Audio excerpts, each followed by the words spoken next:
Shecky Moskowitz. Thank you. See you later there, Mr. Cab Driver.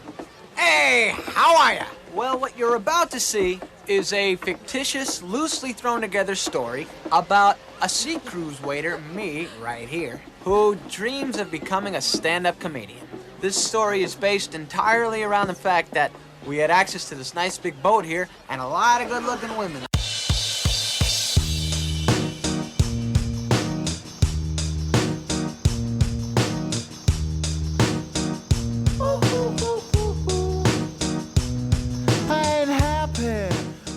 All right, greetings. I don't know how people greet on this thing, but I'm Patrick, and this is Joe. Joe, and welcome to What the Hell Happened to Them?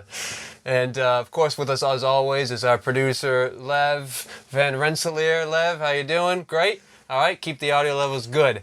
All right, Joe, we're doing, of course, Adam Sandler as our current arc, and we have to begin with his first film. And I know what you're all thinking. It's not Happy Gilmore. It's not Billy Madison. What is it, Joe? It's Going Overboard. And now what you're thinking is, I don't think that's a real movie. And I wish it weren't. I truly do. Joe, what happens in this movie? Oh, brother. What is the plot? Just give us a brief plot synopsis, and we'll go from there. Well, Adam Sandler comes on. He wants to be a comedian, and on the ship, but he's doing the Kevin Spacey thing. He's just talking to the camera the entire time, and he's just bringing up how low the budget is, and he's like, if you're not on board, like, going overboard. Did I just crack the case on this movie? So Going Overboard, made in 1989. Of course, starring Adam Sandler. We watched it on Netflix, but you could probably find it in a dollar bin at any Walmart or on Amazon for 69 cents used. He's 23 years old. He's so young.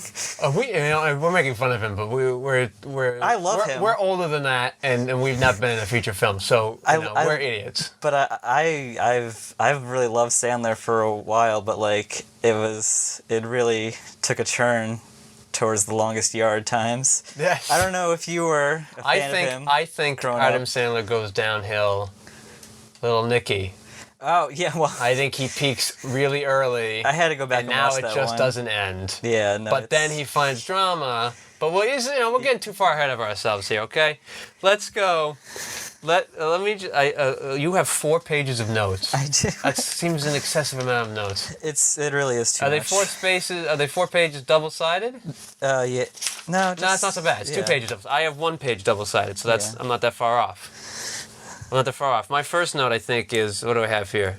In a world without subtext, which is exactly what that movie is. This is the first thought I had in my... You know what? This movie opens up with the tip. It's at the tail end of the 80s, but it still opens up with that typical 80s awful opening montage, of an animated montage. Oh, right? no, Poorly drawn, hold up. terrible sound effects. I hated those comedy movies that did that. I have bad memories of early 2000s watching Comedy Central on a Saturday afternoon, and all those movies like One Crazy Summer and movies I don't remember. Are you forgetting so National Lampoon's Christmas Vacation? That is the worst thing that ever happened in movies, and I'm so glad that it is dead and long gone. But hold on, you're forgetting the real opening, the cold open to this movie. Oh, that's right. The teaser of this movie. Go describe it. I don't even know what to do with it. It's like a curtain is opening to this gem of a feature film because you see Burt Young, who looks so hungover, and he's just looking at like porno tapes, like Patty Does Panama, which I guess is a reference to Debbie Does Dallas. Makes sense. And then there's Blondes Prefer Cucumbers, which I've never heard of before. And that sounds... I don't know what to make of that. You don't spend a lot of time on the pier, but that's common talk amongst us sailors. But then he sees a movie for the unsinkable Shecky Moskowitz. Wow. Yeah, so the movie we're watching isn't even Overboard. He puts in the tape, The Unsinkable Shecky Moskowitz, and that's the movie we end up watching. Overboard is this junta in South America watching Adam Sandler's movie Inside Shecky whatever. Hold up. Is it in South America? Because they keep making references to Australia, and is this like a documentary? Because but then like he sends these two, like, I'm getting ahead of it, but it doesn't matter. We're getting too far. It doesn't matter. It's all a big mess anyway. It doesn't matter. He sends these two like mercenaries to go after the Australian woman who makes a comment against Australia. No, I thought it was against the junta. Right? I think she says like he smells or something, and then he smells himself. Yeah. For like a long time. Yeah, no, he's like, I don't smell like cheeseburgers, and he asks him if he smells like cheeseburgers. Yeah. What is happening in this movie? Okay, so here, we're gonna paint a picture for you now, audience. So you turn on, first of all, you find it on Netflix, and you type in Overboard, and there's a lot of Overboard. You're like, which one is it? And then of course it's the one with the terrible poster, and you're like, okay, great. Adam Sandler has floaties on. Yeah, like you're like, oh, this has to be you because you look awful. So you put it on, right? It has 1 star. I've never seen a movie with just 1 star. Is this the lowest rating? Yes, 1 star, or I guess a half a star maybe. Here's it. So you turn on, you play, the movie starts, and you're in the jungles of probably South America, maybe Australia, but doesn't make sense.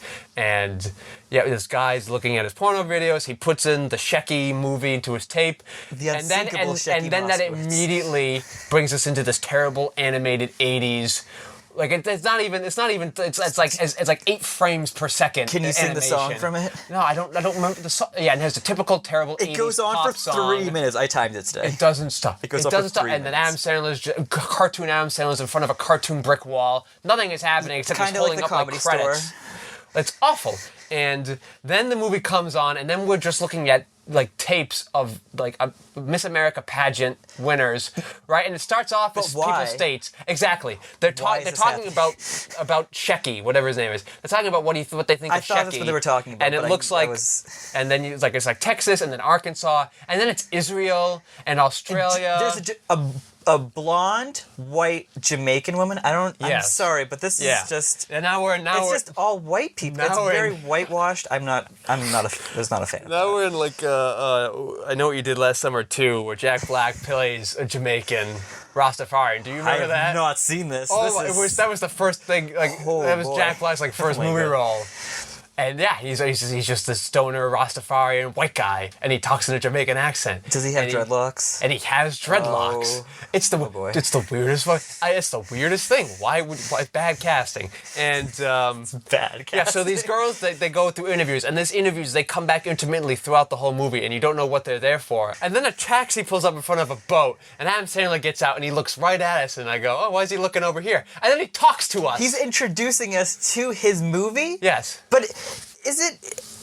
And I think he calls the movie The Unsinkable Shecky whatever. I don't think he calls it Overboard. No, he doesn't. He doesn't call it by any name, or maybe he does. I don't think he calls it by any name. But he really gets into the fact that this movie has no budget, and then he's like, all right, guys, if you want to know, like, this is what an earthquake would be like, and they literally shake the camera up and down, and he's like, whoa, and he's like, well, there you go, and then he goes up like 4 flights of stairs. Yeah, then he walks upstairs doing a weird walk like every step, and we have to watch the whole thing. Some old yeah, it's got some bad vaudeville music. Yeah, and he's doing like vaudeville, like body motions up to. He's like, I'm gonna make you laugh with this dance, Sonny.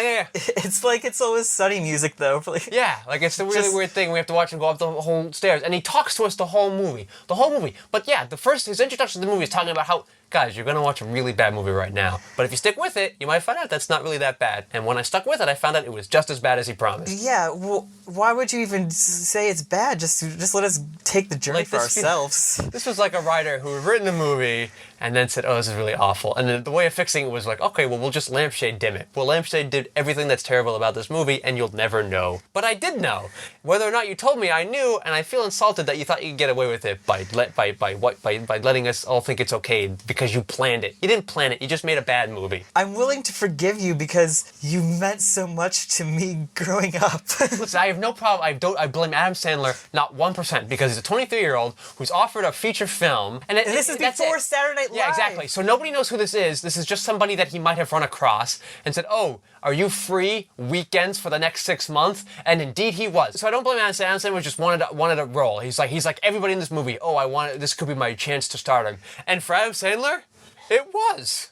I don't recognize really any was. of these other people. But, Oh, hold up. Yeah. We have a Sandler familiar. Yeah, who? Alan Covert plays the bartender, a very I don't even dear remember friend. the bartender. Oh no, he's. I don't. Do you? Okay, we gotta get to some of his characters though. Like the gross teeth guy, The rocker. the rocker guy. He's like some grunge rocker guy, He- but his teeth, man. Oh. And so they come in They to the turn my movie, stomach. like after they come in maybe 15 minutes into the movie, and then they're having a scene, and Adam Sandler comes into the scene, and he's like, "Oh, hey, these are some other guys. We threw them in there for variety, but they don't really have much to do with the movie."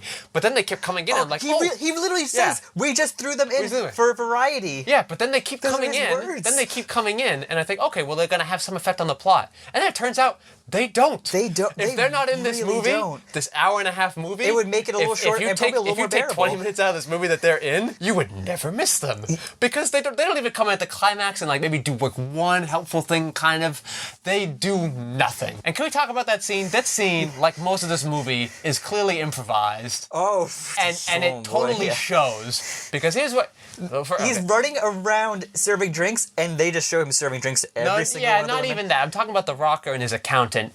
Essentially, Peter Berg, Yeah, okay. famous director Peter Berg of Friday Night Lights Really? and Lone Survivor. No way. Yes, Peter Berg. Something's wrong with everyone's teeth. This Yeah? might be like an 80s, and we were not caring about HD televisions yet.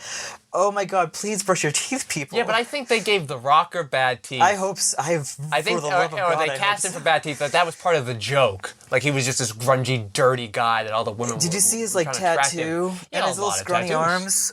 Yeah, a lot of tattoos. I don't know if those were real or not. They were So, very- so the scene is improvised. Oh, man. And usually, in this, having taken a lot of improv classes in school and whatnot, this is usually what You happens took improv classes? in school. They were part of the curriculum. Oh, well, that's... They teach you to be a director. You take a lot of acting classes so you can get in their headspace. Yeah, we're gonna and know find how out to work with them. something about you too, man. Yeah, okay, whatever. So essentially what happens is you're given an objective, and ideally as you get better at it, you discover different beats to get to that objective. So essentially the accountant wants him to, I don't know, be more responsible with his money, and the rocker just wants him to chill out. And so normally, and even in a well-written scene, what will happen is that they'll take different tactics to get there, and they're called beats, and you'll feel very different, and you'll feel like this has an arc to it. But essentially what happens is the accountant says, hey, you gotta stop spend so much money, and the rocker's like, nah, spending money's great. And then they just kind of repeat that variation There's for 3 too minutes. much yes-anding. Like, yes, but they just repeat themselves over and over again, and that's bad improv. That's when you know a scene's not working, because they're not fun. He's just trying the same tactic over and over again, and it's not working, and he's not changing it. Little do we know, Boring. this would be the stamp on later Sandler films. When the scenes don't work, they just repeat them until the actors just want to walk off set, or they introduce a famous person. Yeah. Because, hold up, we have another cameo later on in this movie. I don't care, I'm jumping around. Who? Billy Bob Thornton heckles him when he's trying to do stand-up for the ship. Yes, Billy Bob in that Thornton. movie? Billy Bob Thornton is in this movie. He heckles him for like 5 minutes. It's just a quick scene, but he's in this movie. Was Billy Bob Thornton a thing yet? What? Was he a thing yet? He didn't This is sling blade pre yet? Sling Blade. Okay. But like, and he was doing a couple like TV roles. This is like beginning of Billy Bob Thornton's career, obviously. But he's like, but even he knew, he's like, I'll do one scene. I just need a paycheck. Even though it's a small paycheck. The paycheck have been on this movie, right? It's still, some people just need cigarettes and beer for the night. I don't even know if this, I didn't pay attention to the end of the credits because I was just so glad that it was done, but this might not even be a union thing. This might have just been like, who's on the street that can do things? Yeah. And they did it. They bring in just beauty pageant models just because that's what they could get. Taylor talks about that. He's like, hey, we had a boat and we had some hot chicks, so we decided we'd make a movie here. And then don't they cut to a scene of just like, oh, by the way, let's just look at a shot of some hot chicks. And then they do that for an aggressively long time. It's unsettling. It does not end. Go look up what this director has done, because I want to talk about the director. I see her, so she comes up and it says, Valerie something, and it says written and directed by, and immediately I go, okay, this is going to go one of two ways. It's going to be a really great indie movie. Oh my God! Or it's going to be it's going to be awful. It's going to be somebody who should not have written anything. And with the amount of this movie is improv, I don't know what that script actually was. I think But I think Adam Sandler got writing credit on it because he gets oh my God, Billy Zane! How can I forget about Billy Zane playing King Neptune? Oh, that's right. Neptune shows up in the middle of nowhere. Indecipherable Billy Zane. I think a lot of this movie was also overdubbed as well, which couldn't have been easy on the definitely, improv. like ADR, a lot of ADR going. In that first scene when he's handing out drinks, voices are not matching up in any way. The music was by Stephen Scooby Scott Smalley. I like that he had like 4 nicknames. Yes. Oh, brother, Find the director. I want to know what she's done. I want to know if she ever got out of that hole. Or maybe, even better, this is like her 3rd attempt at making a movie. And she phoned it in. Hold on. Do you have a budget too?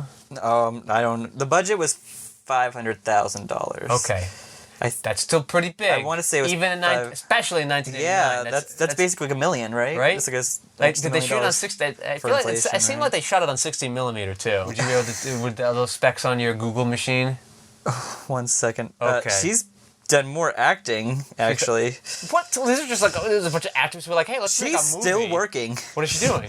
What's the most recent thing she's done? Well, it's 2015. Oh my God. It's something called Reality Show, but then it's just... I know. Wait, on Lifetime? Shooting the Warwicks. I don't know what I gotta get off this. This is like a wormhole down. Shitty people.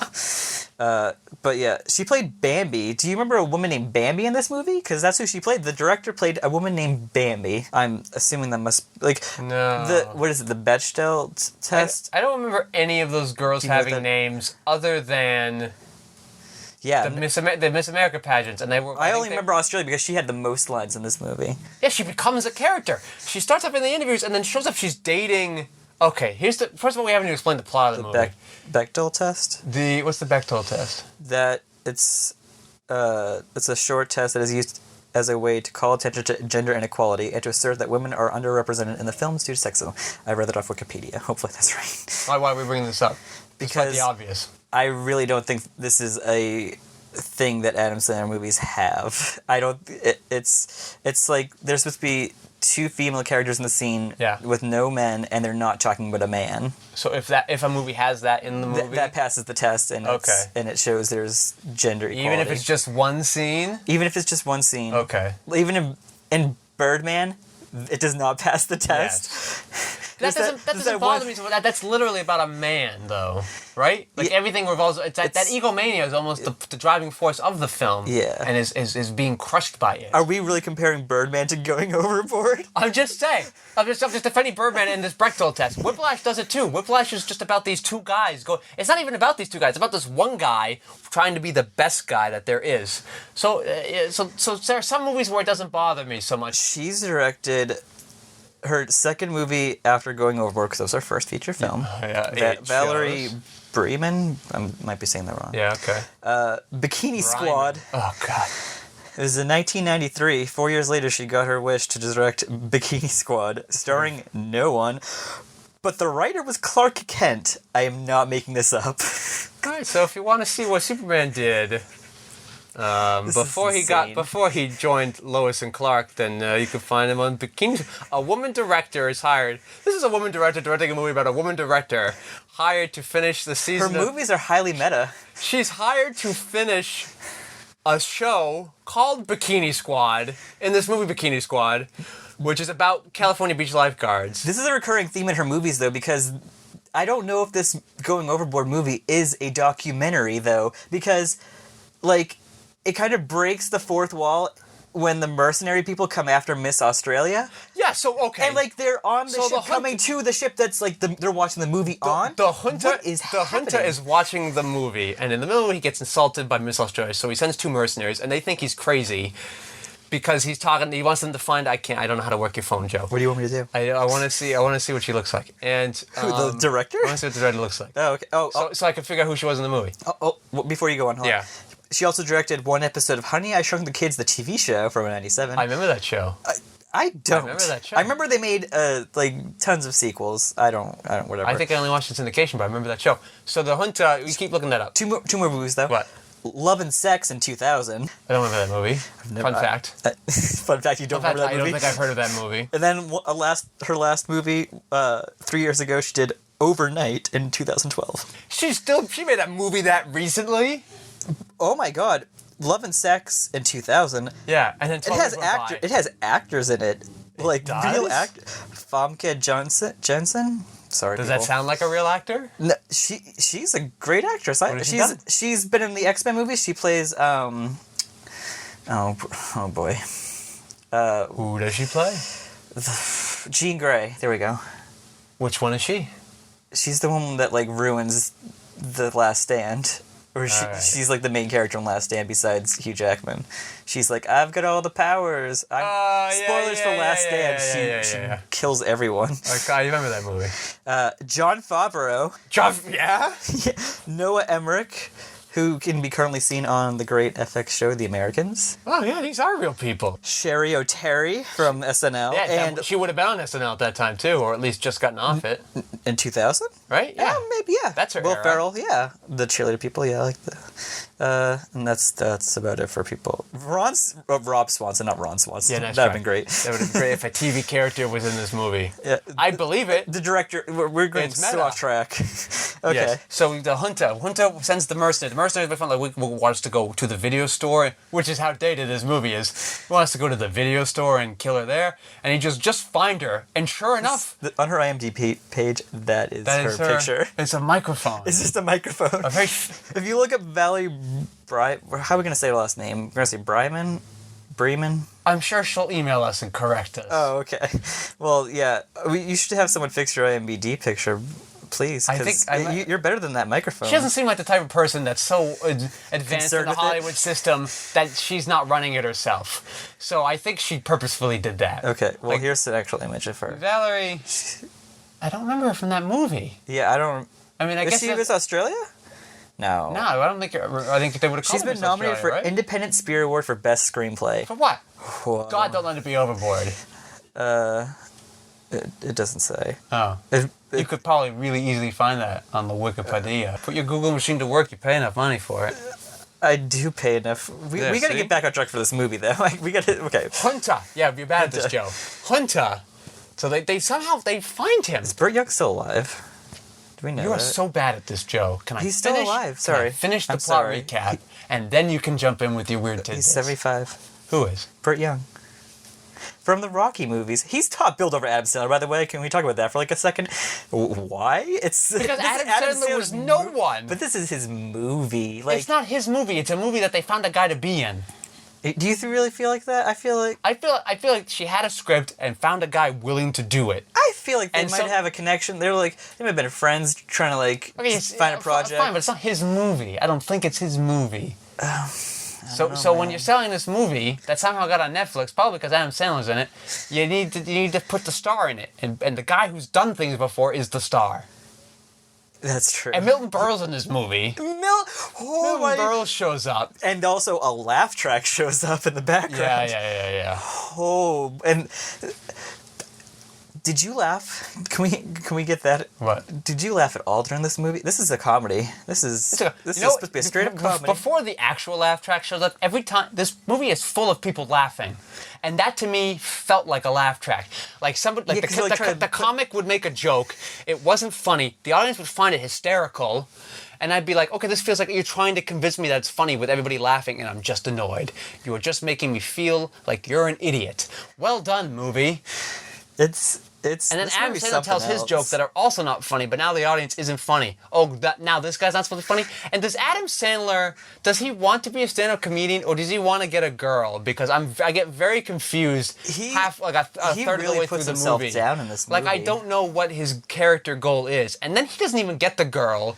The blonde guy gets the girl. Can we talk Who's about that the beach blonde scene? guy? The beach scene though, when he's like daydreaming and he's like Yeah. basically having sex with this Yeah. woman. I think she was blonde. There were I'm a few sorry. women, I think. I don't know. But yeah, then a bunch of women come over to him because she runs away. She like looks at the camera and then runs Yeah. away.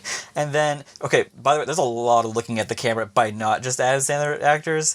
the actors will come in and they'll be like, "What are you doing, Adam Sandler?" Adam Sandler's like, "Oh, I'm just talking to the camera." And the guy's like, "Oh, okay." And they leave it alone. And they just keep going on with Do the they scene. think that he's crazy? Like, I thought it was going to go a direction where like Adam Sandler was crazy this whole time. I was waiting for and the talking heads to happen. Like that's what I was really hoping for. Like he's gone seasick and he's got cabin fever or something. And that was when the movie was going to go. I'm like, okay, you're actually a pretty smart movie. You're making and then such a more interesting What happens movie. is that now go back to the Hunter military men. They somehow, after making fun of this thing for being a movie, they find the boat of the movie, and then they see the Hunter's watching the movie, and he sees them, the military men he sent, get on the boat. The movie's happening in real time on this VHS tape that he put into the VCR. This is the prequel of Click. That's what's happening. That's the story of this movie. Mind is blown, is it, audience? My mind. No, you just feel dumb because this movie is that. I want to let you know, Yeah. I actually had the exact same thought you just had when I was watching this today. the Click I'm thought? like, this is the basis for Click. He's like This is getting ready Click. for it. But this is Adam Sandler was looking back on his career. He's like, oh, you know what I got wrong? I did everything right. I did Little Nicky everything right. right. I did 8 Crazy Nights right. But you know what I screwed up? Overboard. Let's fix that. And then he made Click, and he found Christopher Walken was willing to do it that weekend, and that's what happened. Yes. That's the story of Click. Christopher Walken. You can quote me on that, internet weirdos. Just put that on the Wikipedia right now. Oh my goodness, this movie has 4 writers. Overboard has 4 writers? There's 4 credited writers on this film. They don't make it into the opening animated sequence, so Yeah. somebody should be suing the Writers Guild. Valerie, I'm going to say her That's name the a different girl. way again. Just call her Val. There's only Val. the one Val. We know All who right, she Val. is. Scott LaRose, Adam Rifkin, and Adam Sandler. Adam Rifkin played someone in this movie too. All those writers this movie was no budget. It was everybody doing everything all the time. Yeah. How much you want to bet Very for every scene that DIY. Adam Sandler's not in, Adam Sandler's like running the camera or something. DIY. Like nobody's getting a trailer in this movie. They're all working. It's like my movie. Everybody's doing everything. They didn't have trailers. They were literally on the boat, man. They lived on the boat. Which, had by the way, you cabins can in tell the boat. you can tell all the time that boat's not moving. You know Oh, instantly. yeah. Well. Doesn't snap me out of the reality of that film because that film does it when it talks to me all the time. Scott LaRose played Dickie Diamond. The bad guy comedian. Yeah, the guy with that laugh. Oh, The awful laugh, but I think that might have been on purpose. Like they thought that would be funny. For no reason. There was no reason to think that was funny, and you EdTV. thought it was funny. Who was he on MTV? Was he MTV? No, Ed TV. What's Ed with TV? Matthew McConaughey. It's based. What is half? The same year, Ed TV and Truman Show. I want to put that together for. I'm pretty sure it was. Yeah. They were very close They were together. close. Essentially, one studio ripping off another. I liked both. So off track, but either way, Yeah, Joe, you're good at that. Why are we talking about this? very tangential. Stephen Brill, another director. He played the priest. Do you remember a priest in this? Yeah. Remember, they think the comedian died. So the comedian gets locked in a bathroom, and so they instantly 5 seconds later they think that he died because he fell give over him the a boat. funeral. And 5 because minutes they see after his that, hat. 5 minutes after that, they throw a funeral for him. Nobody's looking for a body. Nobody's checking his even his girlfriend that's sharing a cabin with him doesn't seem to ever go into the cabin. And then when the rocker and the accountant walk by and he's talking and yelling at them for help, they're like, "Oh, I guess it must be a ghost." That's their first reaction. Must be a spooky ghost. Guess we'll do nothing. And indeed they do. Stephen Brill, who played the priest Yes. in Going Overboard. Yes. He Was he one of the writers? No, he just played the priest. Okay. He must have a good relationship with Sandler after this film though, because Does he he do a lot directed of- and co-wrote Little Nicky and directed Mr. Deeds. Two Adam Sandler which movies. I think is a remake. Yeah, Mr. Deeds. Mr. Deeds is a remake Yes. of an old yeah, movie. very right. Yeah, I'm pretty sure it's good though. I don't remember. I've never seen it. I saw a listing for it in TV Guide, and it said like 1942, and I thought, that doesn't seem like the same Yeah, movie. no, it's really it's very Yeah. loosely based.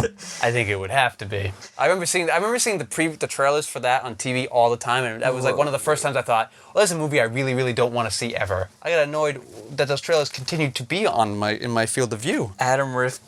No, okay. I know we already did Who was Adam Rifkin. Croker? Because he played Croker, Adam Rifkin, the other I think writer. that's the rocker. No, the rocker is, like I said, Yellow Teeth. No, I think Yelty's a different guy. You think so? I think Croker, they were like, let Croker sing his no. song. Blah, blah, blah. Oh, what was? Who Yeah. is this guy? I don't know. Doesn't matter. It does.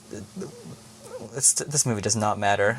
We don't know. But it was it's the beginning of a wonderful burgeoning career. And I like that at the end, so Miss Australia, who's dating the bad guy comedian, she's super duper upset that he's dead for like a really long time, even though she immediately thought he was dead and never went to check on him in his room. But then for 30 minutes she's really sad, and then all of a sudden she's in love with blonde guy. Like, just cuz, right? Like, and then she immediately hates dead comic. Like, that just happens. All of a sudden, she hates the bad guy comic and loves blonde guy.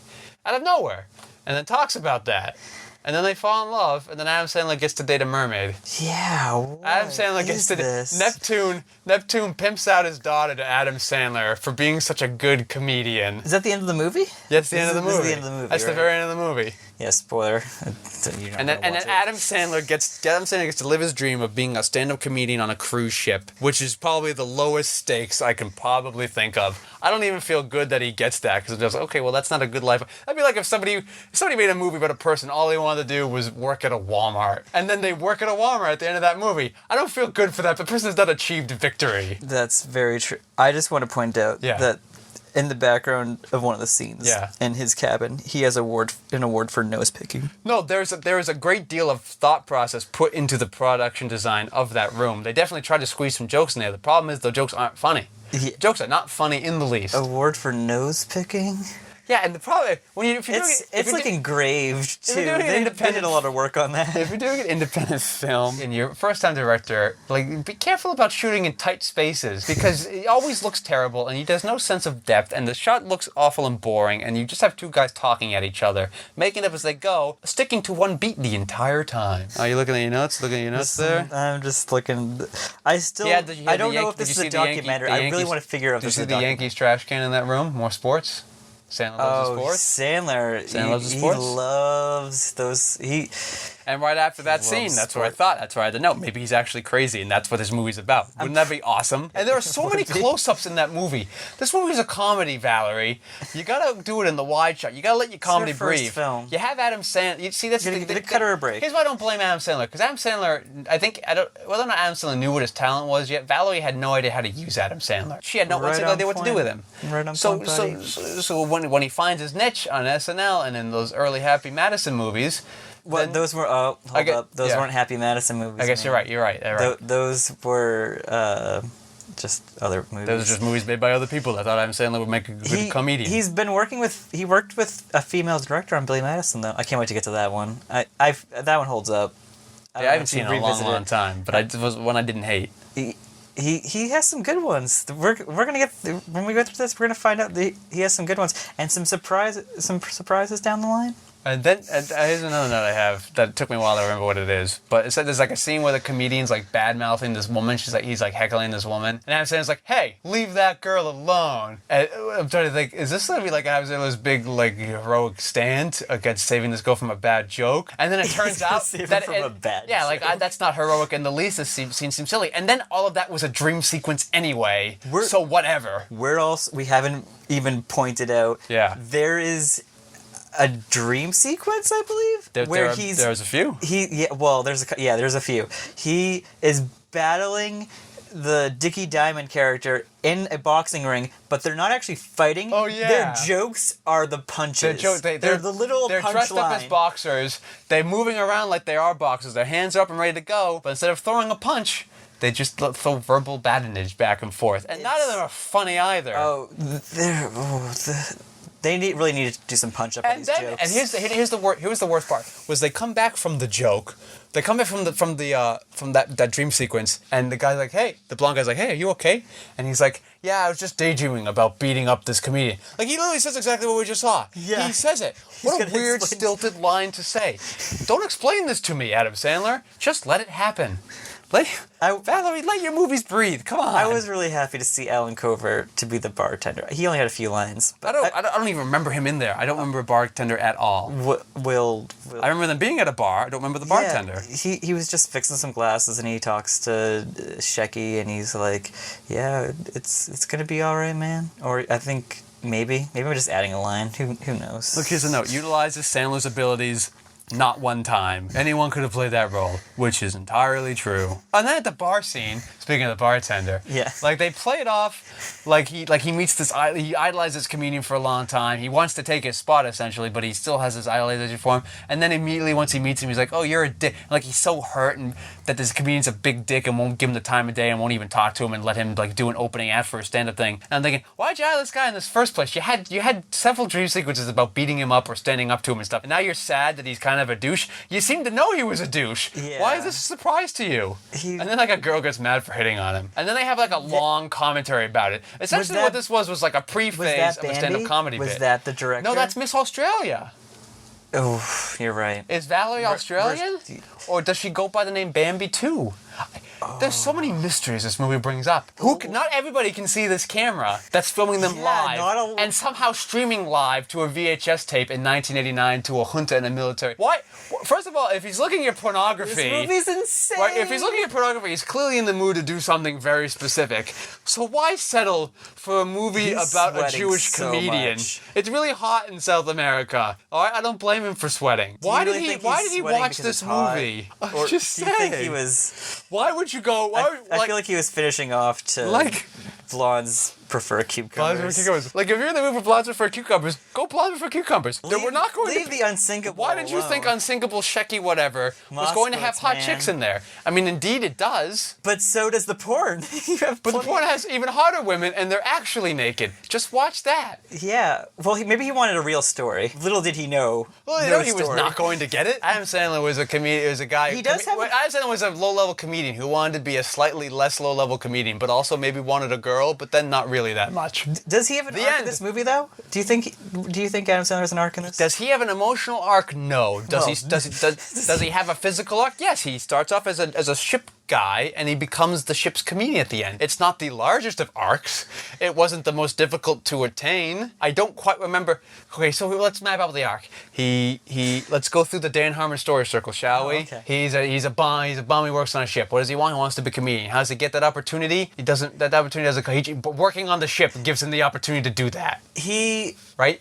Well, there's some breakdown stuff we have to do. He has a weird daydream. Also, he's daydreaming a lot in this movie, and there's a scene where he literally he shoots him with like a little gun. Like it's not a little gun; it's like a machine gun, and he shoots him, and he just dies. And then he gets up there and does really bad stand-up comedy. And I don't... Does anybody We're getting too far in the story circle. Right? I don't know how we get into Act 2. I don't remember what brings us in Act 2. And then... He gets locked in the bathroom. He doesn't really... Dickie Diamond gets locked in the bathroom. That doesn't get us in Act 2. That happens too late in the movie. It really does. It happens extremely too late in the movie. But then it goes on forever, But essentially, we get to plot point 5 where he becomes a stand-up comedian. He gets what he wants, but the penalty is that he's really bad at it. And so then he has to learn how to be a better comedian. But he doesn't. He does not. Milton Berle comes in and says... Listen, you gotta stay a comedian because laughter is powerful. There's nothing about how to be a better comedian. Laughter is powerful. He uses comedy to save the day, and then all of a sudden now he's a good comedian. There's nothing to make him a good comedian. He's just bad for a while, and then he's good. Due to advice that wasn't germane. And so that's his arc. We're missing a quarter of the arc. What does your note say, Joe? Let's read your note, Can you shall read we? my note, though? Holy shit.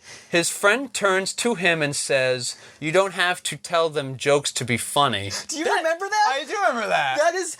That is I think that's exactly what funny is, right? This was the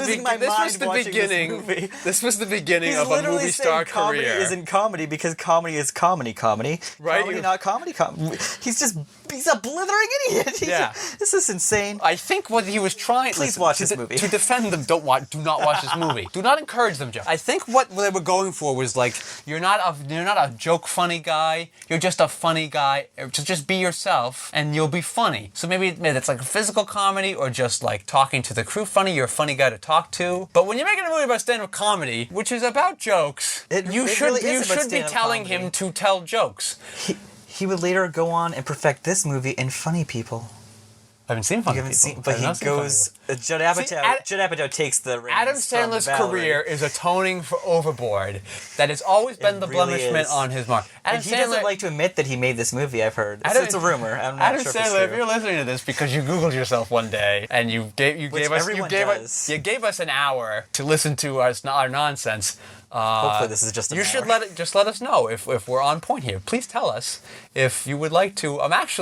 I actually think Adam Sandler is calling in. Is he calling in, Van Rensselaer? No, I'm told we have no phone service whatsoever. Okay, that makes a lot of sense. Yeah, so that line comes in the movie, and I remember thinking... I quoted that. I have that note too, I think. That's verbatim, I believe. I do. Because it's insanity. Oh Lord, it's crazy. Oh yeah, look at this. This is my note. Holy shit, they got Milton Berle. I'm like, oh my god, they had like a real guy do this movie. That's a big deal. And then I remembered that he was also in the Keenan and Kel movie. And I thought, this might be the point where Milton Berle's like, okay, it's been 30 years since I've been on TV. I guess I'm nobody anymore. I'll take whatever job you have. Wow. I didn't know that. You're not up on your Milton Berle? I am not. I'm sorry. I was excited Milton Berle like he kept talking about Milton Berle. He's like, man, I wish I'd be funny like Milton Berle. Milton Berle would be really funny. And then I'm like, oh, it'd be kind of neat if Milton Berle came into this movie. And then I'm like, how are they going to get Milton Berle? And then Milton Berle showed up in the movie. With a laugh track. Milton Berle's the best part of this movie. Like, I'm this close to not regretting watching this movie. Because Milton Berle was in this movie. Billy Zane, I don't really care about Billy Zane. Milton Berle, I like Milton Berle. You can't understand a word he's saying. He's making some really weird acting choices in this movie. I think he was making no choices in this movie. I think he was saying lines he was told to say. I'd like to think everybody's reading off of cue cards. Definitely. I feel like they had them right in front of their face. I feel like if someone had sunglasses, you could see them. But I think they stepped away from that. Let's be professionals. No sunglasses. Oh, in the middle of the movie too, the junta gets like a girl, but not like a bimbo floozy. He gets like a power suit, well dressed. Is this Bambi? Businesswoman. Have we found Bambi? Maybe it is Bambi. Have we found Val? Maybe. Val, are you She looked much older. She looked older than the other women, so I don't know if it was Val. But all of a sudden, she's like on his lap. Like, I don't know, maybe even licking him or something. And I remember looking, she looked so incredibly uncomfortable. So I didn't know if her character was uncomfortable or the actors just couldn't bring it that day to lick the sweaty fat man. She licks him? I think she licks him. I might be making this up. Oh, that's But she's sitting on him and like meant to be his girlfriend. Then all of a sudden she disappears too. I don't know. Maybe I wasn't. Maybe I stopped paying attention. No. But I don't know why she was there. What her point was. How could you But they both essentially watched the third act of the movie. Oh yeah. All of a sudden gunshots happen, and that's how you know the third act has come. In the middle of the movie, people the mercenaries start shooting everybody. Guess we're in the third act now. You just hear gunshots. Yeah, and then we're in the third act. That's how you know it. And a chase scene indeed happens. And then for some reason, Adam Sandler and this guy want to save this girl who's been nothing but mean to them the entire movie. And then they fall in love, kind of. But there was a legitimately funny scene when Adam Sandler's remembering Milton Berle, right? And he's like, I guess I should help them. She actually has a pretty interesting angle. It's still flat and boring, but at least it made use of its space. So you have Adam Sandler in front of a wall that they were hiding behind. You said the most interesting part of this movie is also flat and boring. But that's the bar that it's set for itself. So he's standing in front of a thing. He's debating whether he should go and tell jokes and save their lives. And in the middle of it, like the girl and the guy, they're like on the other half of the screen where we see the deck hall going down. We have some space. Like they're having this kind of comedic struggle with them. Like she's like kicking them and she's like biting them and stuff, and they're making. So that seems kind of funny while he's doing that. Like that. Their physical comedy was funny while he's saying his not interesting monologue. And these mercenaries, that was a good movie. What did they do at the end? They come in and they're like... So their dream apparently the whole time was to become stand-up comedians too. Yeah, everybody just wanted to become a stand-up comedian in this movie. That's the dream of everyone, though. Everyone wants to be a stand-up comedian. So Adam Sandler bombs in this movie, and they're like, bring the rocker on stage. And then they do. And then he sings a song. And it goes on forever. He sings the whole song. It's a live and show. nothing else happens except that he sings the song. Yeah, and then the scene just ends. He just sings the song. Yeah. And it's kind of, you can't understand what he's saying either. And it goes nowhere, and the song's over, and now we're somewhere else. Yeah. What was the point of your musical interlude? Why did we stop here? What were we going to learn for this character that's useless? Did you really want your movie? You really need your movie to be an hour and a half? You couldn't go for the 70-minute mark? Hour and 36 minutes. I'll correct you on that. It was the longest movie I'd watched in a long, long time. Well, that movie was so long. It was an hour and a half, but it felt like I spent a week and a half watching this movie. It's not well-paced. I had like a large level of hate for you to make me watch this movie. Like I'm like, why do you do this to me?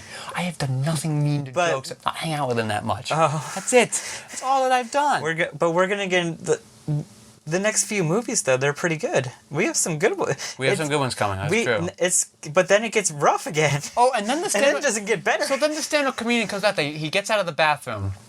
I forget how he gets out of the bathroom. I think he just unlocks it. He just leaves, like, oh, I can actually leave this whole time. Maybe someone comes and unlocks him. Who cares? So he leaves the bathroom, right? Everybody was laughing at his jokes when he was a comedian, and then they were really sad when he's dead. And he gets back on stage and he starts telling his jokes again, and everybody starts booing him.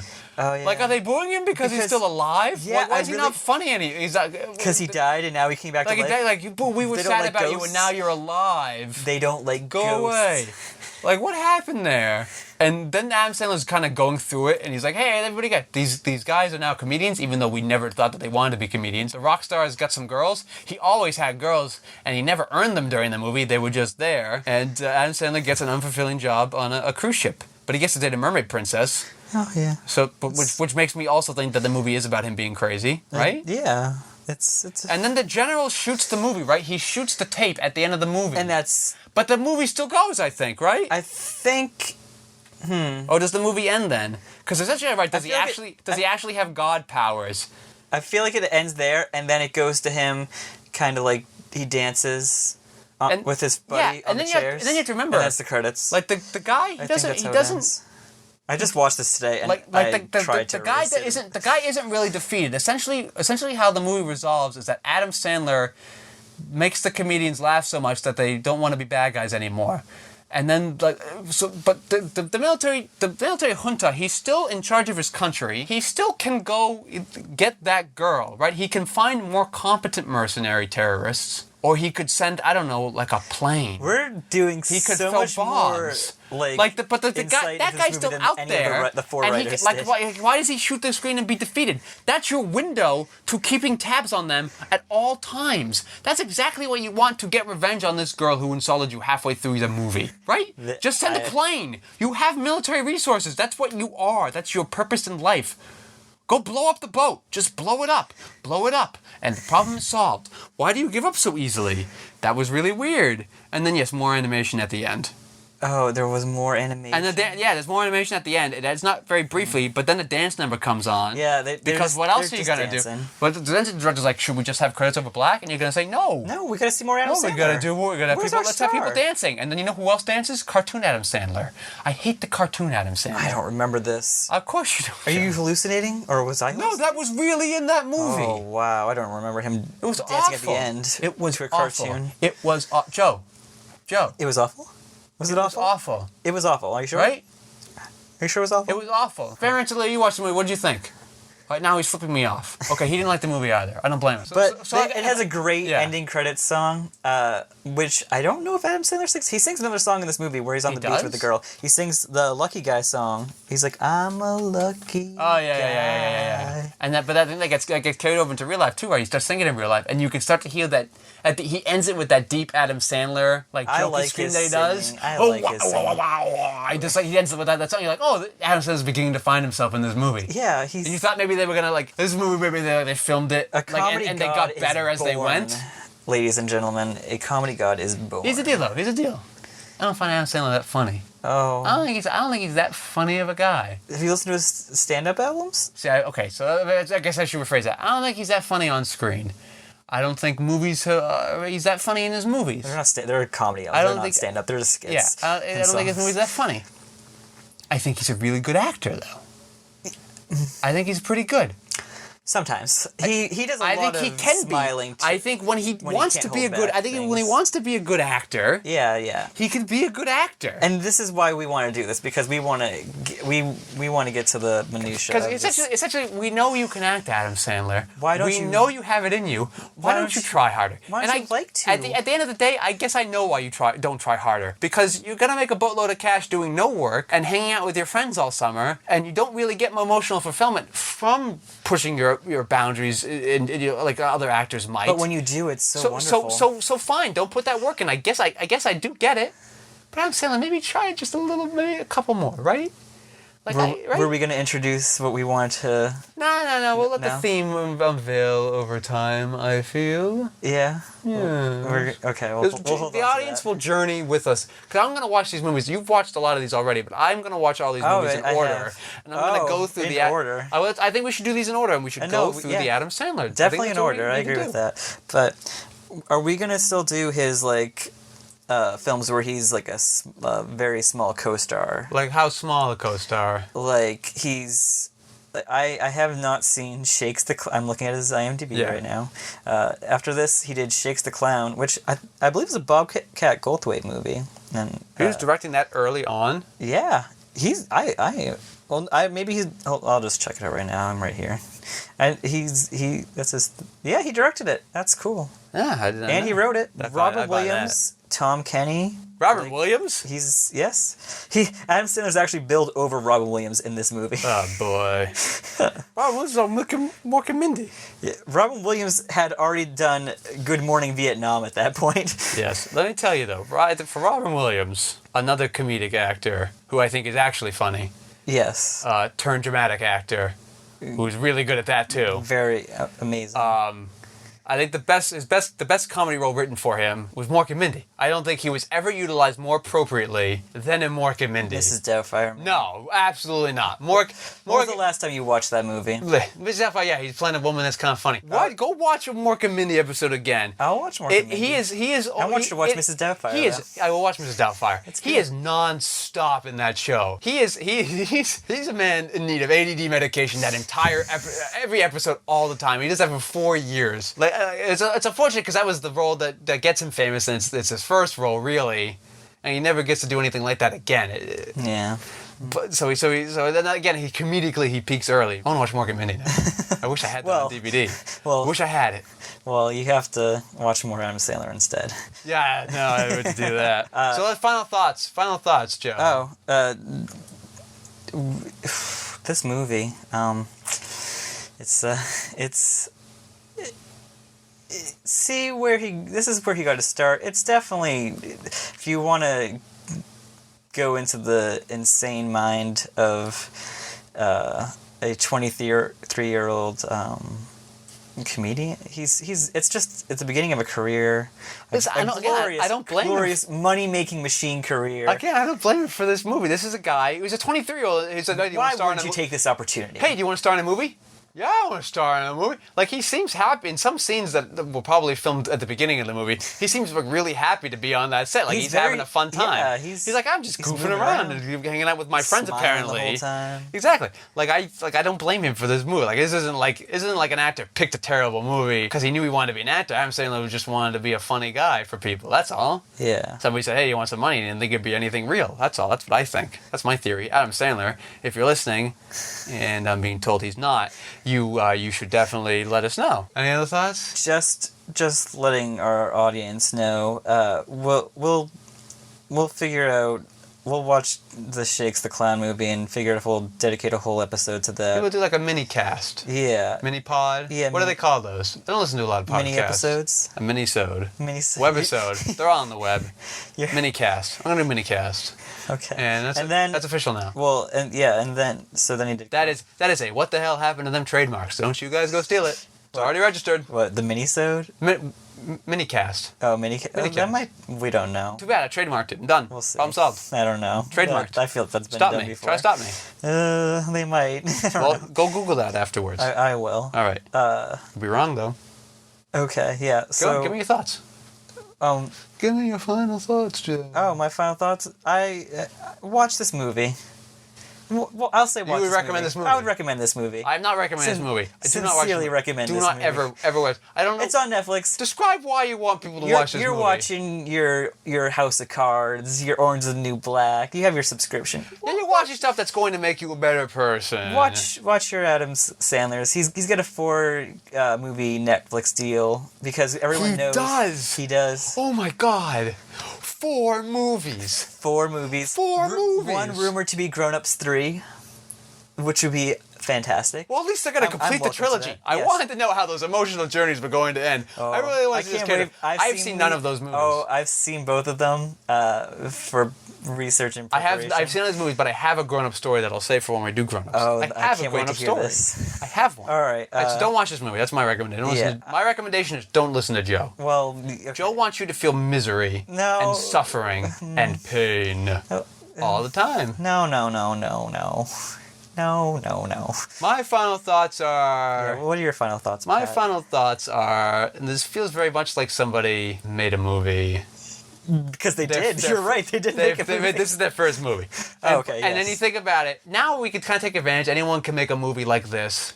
Any schlub with a DSLR can do it. And Back a then... YouTube channel. But back then, like, it was actually much harder to do it. They shot this on film, right? That's admirable. They shot us on film. They got a whole boat. Then they had to find someone. They had to edit it on film on a Steambeck. That takes up time. And you got to rent those. You can't do those on your computer with pirated software. DSLR filmmakers at home. I know you do it.